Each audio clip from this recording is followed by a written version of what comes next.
Pasca dalam pengalaman pengampunan. Para saudara terkasih, hari-hari selama pekan suci ini adalah momen doa dan refleksi.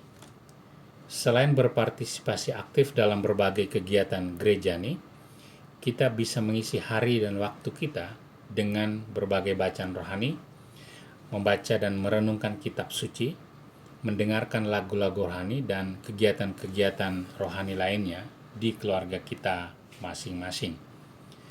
Saya sendiri menyempatkan diri untuk membaca beberapa tulisan rohani mengenai penderitaan atau salib, wafat, dan kebangkitan Tuhan. Dan salah satu yang menarik bagi saya adalah buku berjudul The 10 Best Books to Read for Easter, Selections to Inspire, to Educate, and to Provoke. Buku edisi Kindle ini diterbitkan oleh Harper One, sebuah anak penerbit atau imprint dari penerbit HarperCollins yang memang khusus pada buku-buku agama dan spiritualitas. Buku yang saya rekomendasikan dan yang saya baca ini sebenarnya adalah sebuah kumpulan karangan yang diambil dari berbagai bab buku yang pernah diterbitkan sebelumnya oleh kelompok penerbit HarperCollins. Dan dari isi buku tersebut, bab-babnya adalah sebagai berikut. Nomor 1, karya berjudul Together on Retreat, Meeting Jesus in Prayer yang ditulis oleh Pastor James Martin S.Y. Karangan kedua berjudul Mere, karya C.S. Lewis. Karangan ketiga berjudul Simply Jesus, karya N.T. Wright. Karangan keempat berjudul Made for Goodness yang ditulis bersama oleh Desmond Tutu dan Po Tutu. Karangan kelima berjudul Not Less Than Everything, karya Catherine Wolf. Kemudian karangan keenam The Myth of Persecution, karya Candida Moss. Karangan ketujuh diberi judul The Greatest Prayer, karya John Dominic Crossan. Artikel 8 berjudul God Wants You to Happy yang ditulis oleh Pastor Jonathan Morris. Karangan ke-9 berjudul Will There Be Faith, karya Thomas G. Groom. Kemudian karangan terakhir atau yang ke-10 adalah diberi judul The Jesuit Guide to Almost Everything yang ditulis oleh Pastor James Martin S.Y. Rekan-rekan yang terkasih, buku yang saya rekomendasikan ini sangat cocok dan pantas dibaca selama pekan suci dan hari-hari setelah Minggu Paskah karena 3 alasan utama. Pertama, dihimpun dan diberi kata pengantar oleh James Martin S.Y., seorang imam Yesuit asal Amerika Serikat yang memang sangat terkenal. James Martin adalah seorang public figure dengan ratusan ribu followers di media sosial. Selain itu, dia juga seringkali menjadi narasumber di media-media mainstream di Amerika Serikat ketika mendiskusikan isu-isu kegerejaan. James Martin juga adalah seorang penulis yang karya-karyanya seperti Learning to Pray yang terbit tahun 2021, Seven Last Words, An Invitation to a Deeper Friendship with Jesus, terbit tahun 2016, The Jesuit Guide to Almost Everything, terbit tahun 2010, dan banyak buku lainnya. Itu adalah The New York Times Best-Selling. Jadi dapat dipastikan atau dikatakan bahwa sosok James Martin itu menjamin kualitas konten dan tingkat keterjualan buku. Alasan kedua, buku ini diedarkan secara gratis dalam versi Kindle, jadi dapat diakses secara luas oleh umat Kristiani ketika mempersiapkan diri melalui jalan sengsara, wafat, dan kebangkitan Yesus. Meskipun demikian, dan ini sebagaimana juga dikatakan oleh James Martin dalam kata pengantar, hal yang gratis itu tidak identik dengan murahan. Nukilan-nukilan bab dalam buku ini justru membantu kita mempersiapkan diri kita secara baik dalam merayakan Minggu Paskah dan hari-hari Minggu setelah Paskah.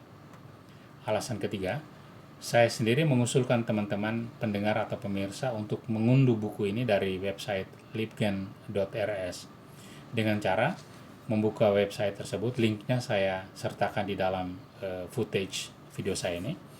Lalu kemudian mengetik frasa James Martin S.Y. di papan pencari. Rekan-rekan akan diarahkan ke buku tersebut dan satu buku lainnya yang ditulis oleh James Martin. Silakan mengunduh buku tersebut ke perangkatmu, entah ke gawai, entah ke laptop atau ke PC. Nah, teman-teman jika tidak memiliki aplikasi pembaca Kindle atau Kindle Reader, teman-teman bisa mengunggah file buku tersebut ke Google Playbook. Buku ini sudah dalam format EPUB, jadi akan sangat enak dan nyaman untuk dibaca di Google Playbook yang ada di gawai atau di laptop teman-teman. Saya sendiri juga membacanya di Google Playbook.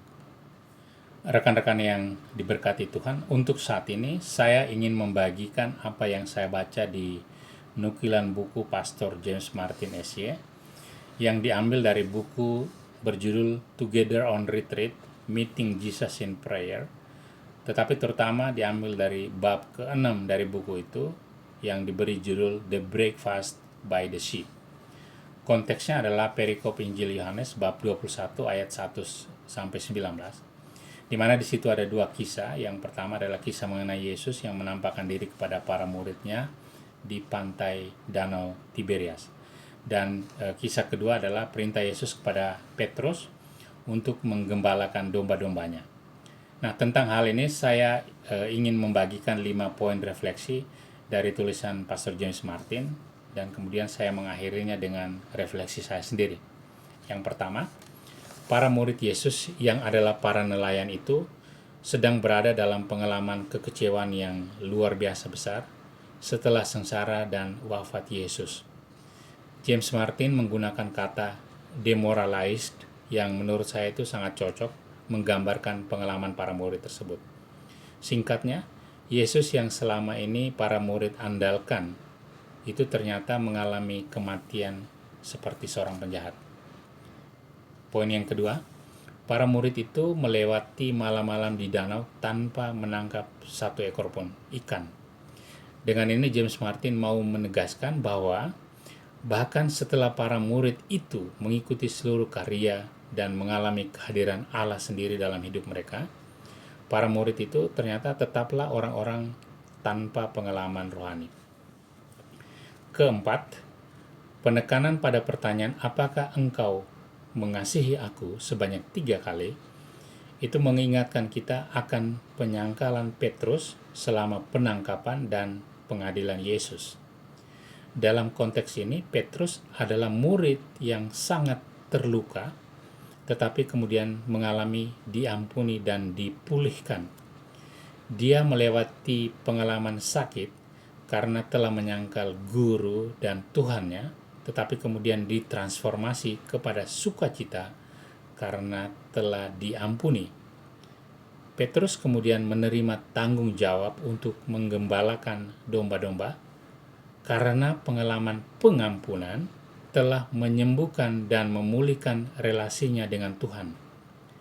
Petrus dan kemudian para murid lainnya, relasi mereka dengan Tuhan akhirnya dipulihkan dan kemudian mereka kembali ke komunitas dan memulai hidup baru sebagai orang-orang Kristen yang disatukan oleh warta kebangkitan Tuhan.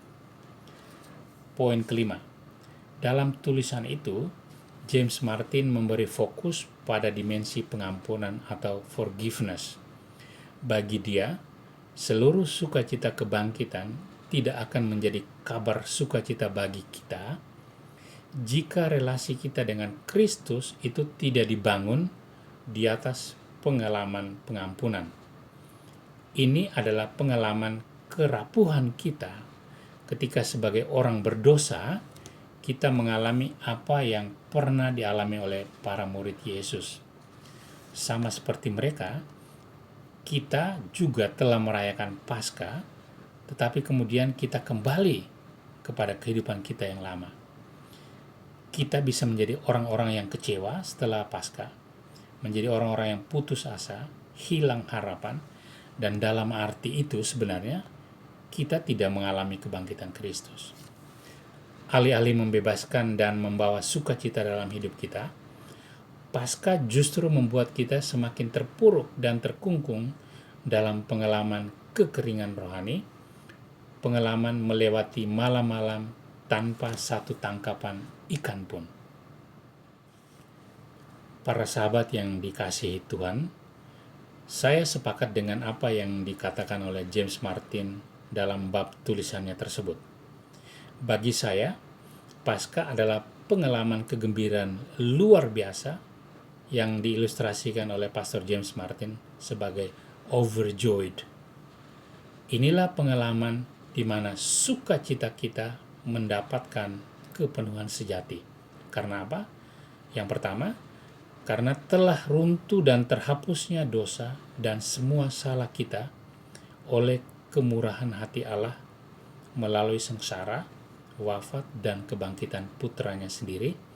Dan yang kedua, sukacita yang dibagikan, yang dialami bersama dengan orang-orang di sekitar kita, mulai dari keluarga dan komunitas Kristiani kita, tetapi kemudian perlahan-lahan meluas ke dalam masyarakat secara keseluruhan. Rekan-rekan, bagi saya, sukacita Paskah itu selalu berwajah ganda. Pengalaman diampuni oleh Tuhan sendiri dan pengalaman mengampuni orang-orang yang bersalah kepada kita. Selamat merayakan Paskah. Tuhan memberkati.